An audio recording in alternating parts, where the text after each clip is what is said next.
Bangladesh export नहीं होने के कारण इस बार श्रीगंगानगर हनुमानगढ़ जिलों के किन्नू उत्पादक किसान मंदे की मार में हैं। भाव होते हैं तो पैदावार नहीं होती और पैदावार होती है तो भाव नहीं मिलते। ठीक इसी तरह इस बार किन्नू की पैदावार तो बम्पर है लेकिन भाव नहीं मिल रहे हैं।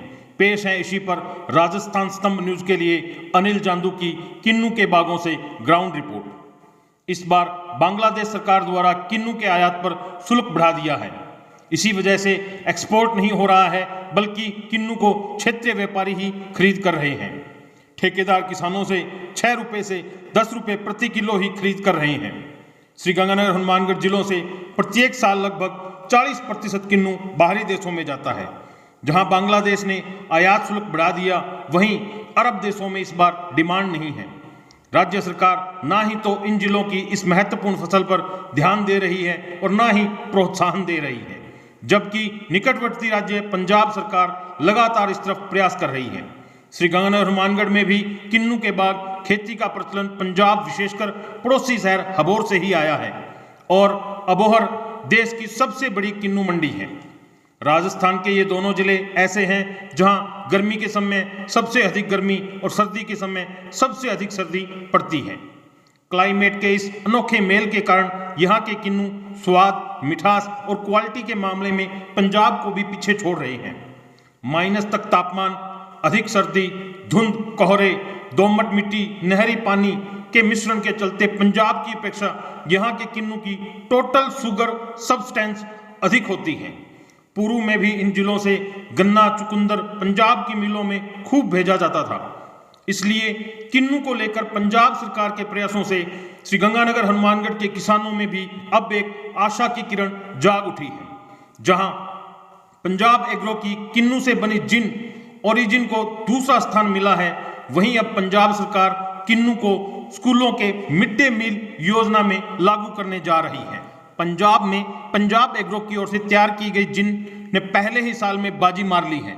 मुंबई में प्रोवाइन मुंबई की ओर से करवाए गए एक समारोह जिसमें देश विदेश की जिन बनाने वाली नामी कंपनियों ने भाग लिया, उसमें स्वाद के लिहाज से पंजाब की जिन को दूसरा स्थान मिला है। मजेदार बात यह है कि ओरिजिन को तैयार हुए अभी 1 साल भी पूरा नहीं हुआ है। सिट्रस आधारित यह जिन किन्नू की कैर यानी पकने से पहले जमीन पर गिरने वाला किन्नू से तैयार की जाती है। इसे दुनिया की नामी शराब बनाने वाली कंपनी रिया डिस्टिलरी जो गोवा में है उससे तैयार किया गया है।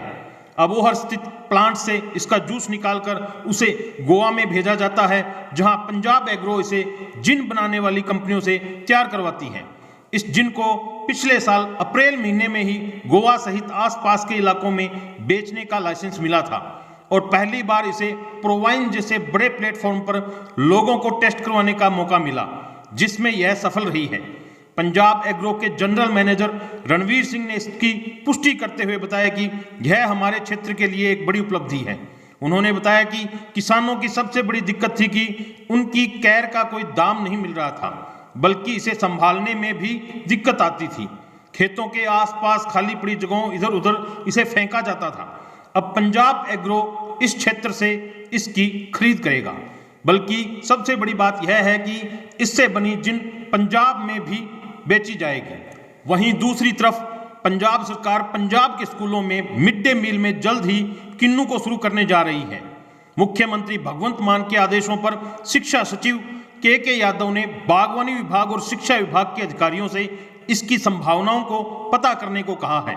हालांकि अब बहुत देर से लिया गया यह फैसला है, क्योंकि इन दिनों किन्नू की बिकवाली अपने अंतिम चरणों में है। गौरतलब है कि पिछले दिनों शिक्षा विभाग की ओर से सर्दियों की छुट्टियों के बाद मिड डे मील में बच्चों को प्रत्येक सोमवार को 1 केला देने का पत्र जारी किया गया था। लेकिन पंजाब में मांग उठी कि जब हमारे पास अपनी ही पैदावार वाला किन्नू मौजूद है और ज़्यादा पैदावार के कारण किसानों को इस समय संकट का सामना करना पड़ रहा है, उन्हें रेट भी नहीं मिल रहे हैं और यहाँ है कि महाराष्ट्र से लाकर बच्चों को केला दिया जाएगा।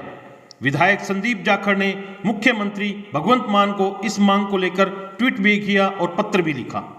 पंजाब एग्रो से यह फल देने की संभावनाओं पर विचार किया गया, जिसमें पता चला कि एग्रो किसानों से लेकर 15 रुपये प्रति किलो किन्नू मुहैया करवा सकता है। 1 किलो में 6 किन्नू आते हैं, यानी प्रत्येक बच्चे को 2 किन्नू मिलेंगे। पंजाब में इस समय 15.93 लाख बच्चे मिड डे मील के लिए एनरोल हैं, यानी इतने बच्चों की प्रति सप्ताह जरूरत को पूरा करने के लिए 10,000 क्विंटल किन्नू की जरूरत होगी और 1 महीने में 40,000 क्विंटल की किन्नू चाहिएगा। कृषि विभाग के पूर्व कमिश्नर डॉक्टर बलविंदर सिंह सिद्धू ने कहा कि विटामिन सी से भरपूर किन्नू को खाने से बच्चे खांसी, जुखाम, बुखार से भी बचेंगे। कहा कि पंजाब सरकार के पास तो यह एक अच्छा मौका है और एक अच्छा विकल्प भी है। इस योजना को दिल्ली के स्कूलों में भी लागू करवाया जा सकता है। इस तरह से अगर यह दोनों योजनाएं पंजाब सरकार लागू करती है तो इससे श्रीगंगानगर हनुमानगढ़ जिले के किन्नू उत्पादक किसानों को भी फायदा होगा। श्रीगंगानगर हनुमानगढ़ में बम्पर पैदावार के बीच किन्नू की कीमतों में अप्रत्याशित गिरावट के कारण किसान इन दिनों बहुत परेशान हैं। कीमतों में गिरावट की वजह से किन्नू उत्पादकों के समक्ष अपनी लागत निकालने का भी संकट पैदा हो गया है। किन्नू उत्पादक किसानों का कहना है कि उत्पादकों को 6 से 8 रुपये प्रति किलोग्राम का दाम मिल रहा है, जबकि पिछले साल इसी समय 25 रुपये प्रति किलोग्राम का भाव मिल रहा था। किसानों ने बताया कि हालांकि कम कीमत मिल रही है, लेकिन खुदरा बाजार में किन्नू 40 रुपये प्रति किलोग्राम के भाव से बेचा जा रहा है। इस वर्ष श्रीगंगानगर में 4 लाख मैट्रिक टन किन्नू का उत्पादन हुआ है, जो कि एक बम्पर प्रोडक्शन है। वहीं जिला हनुमानगढ़ में 4300 हेक्टेयर में बाग हैं और औसत उत्पादन 100 क्विंटल प्रति हेक्टेयर तक हो रहा है। इस बार जिले में 15 लाख क्विंटल से अधिक उत्पादन की संभावना है। हालांकि पिछले 2 वर्षों से उत्पादन कम होने के कारण बागवानी के प्रति किसानों का रुझान कम हुआ है। इस बार उत्पादन अच्छा हुआ है तो दाम कम मिल रहे हैं। ऐसी स्थिति में किसानों का किन्नू की बागवानी के प्रति मोह भंग होता जा रहा है। लेकिन पंजाब सरकार और पंजाब एग्रो के प्रयासों के दूरगामी परिणाम अच्छे आने के संकेत मिल रहे हैं। पंजाब में जिन प्रोडक्शन और मिड डे मील में किन्नू को शुरू करने के बाद में कच्चे और पक्के किन्नू, केर किन्नू की डिमांड बढ़ जाएगी। क्वालिटी वाइज इन जिलों का किन्नू अच्छा है। वर्तमान में भी अबोहर के बहुत से व्यापारी इन जिलों से किन्नू की खरीद फरोख्त का काम कर रहे हैं। अगर डिमांड बढ़ती है तो इसकी पूर्ति इन जिलों से की जा सकती है। वैसे भी दोनों जिलों से अबोहर की दूरी भी ज़्यादा नहीं है। क्षेत्र, भाषा, बोली में समानता के साथ साथ बेटी रोटी का साथ भी है। भविष्य में डीजल पेट्रोल की तरह किन्नू को लेकर भी श्रीगंगानगर हनुमानगढ़ जिलों के किसानों को भी पंजाब की तरफ रुख करना पड़ सकता है। ऐसे में राजस्थान सरकार को भी इस तरफ ध्यान देकर श्रीगंगानगर हनुमानगढ़ के किसानों को लाभान्वित करने के साथ साथ प्रोत्साहित करना चाहिए।